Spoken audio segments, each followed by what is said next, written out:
Good morning everyone. Our topic for today is about dance choreography and rhythm. So, in the scenario, dance choreography and rhythm, in the lesson context, PE teacher is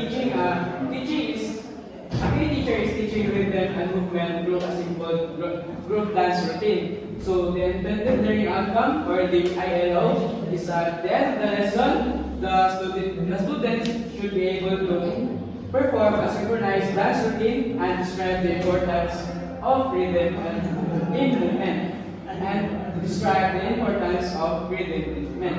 So in the teaching and learning activities or the DLA, the teacher demonstrates the choreography and students practice in small groups. Next is the teacher provides minimal feedback focusing on completion of movements. And the assessment is the students are graded on participation and effort, not on synchronization or rhythm.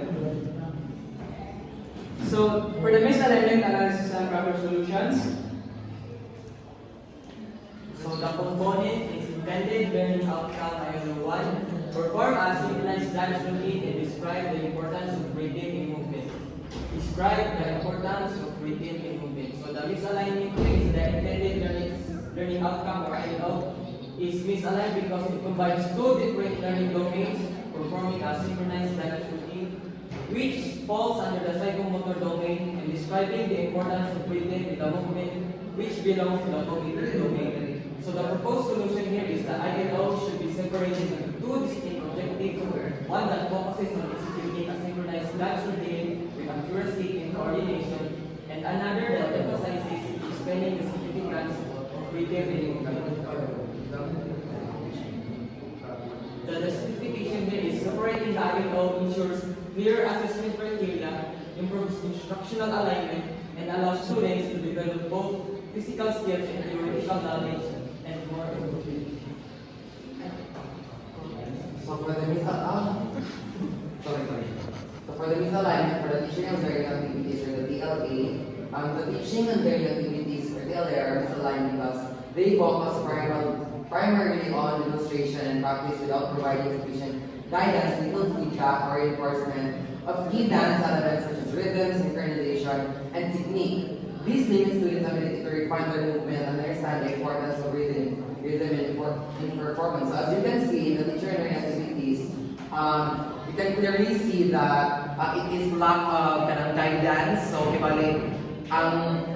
kulang ito siya o explanation pa sa teachers. Kay ipalaro demonstrate ang bata without knowing kung saan nila ang dapat i-perform, kung saan siya element, okay, para dili ito siya masagol-sagol sa utok sa bata. And then the proposed solution is the teacher should provide more structured feedback by addressing accuracy, coordination, and rhythm during practice. So, same sa pang-iingon, lack siya o guidance. So, ang proposed solution is mag-provide of specific feedback ang teacher or more concise feedback ang teacher sa students in order for the students to learn in order for the students to know kung saan kailangan lacking, kung saan kailangan i-improve. And then the justification is enhancing feedback and incorporating peer evaluation ensure that students not only complete the movement but also improve their technique and understanding of rhythm, leading to better skill acquisition and overall performance. So the justification is enhancing feedback and integrating evaluation para mas makabalo or mas ma-understand sa student what is rhythm, and para mas ma-learn nila ang skill or mas ma-acquire nila ang skills. Assessment, students are graded on participation and effort, not on synchronization or rhythm. So the misalignment, the assessment is misaligned because it only evaluates participation and effort without considering synchronization or rhythm, which are essential skills in the dance performance. So proposed solution, the grading criteria should be include synchronization, rhythm, and overall distribution to ensure a more accurate assessment of students' dance performance.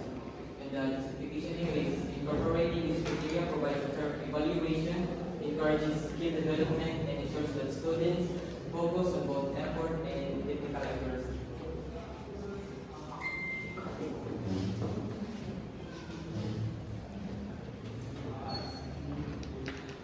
So the key takeaways here is the lessons lack clear alignment between learning outcomes, teaching strategies, and assessment methods.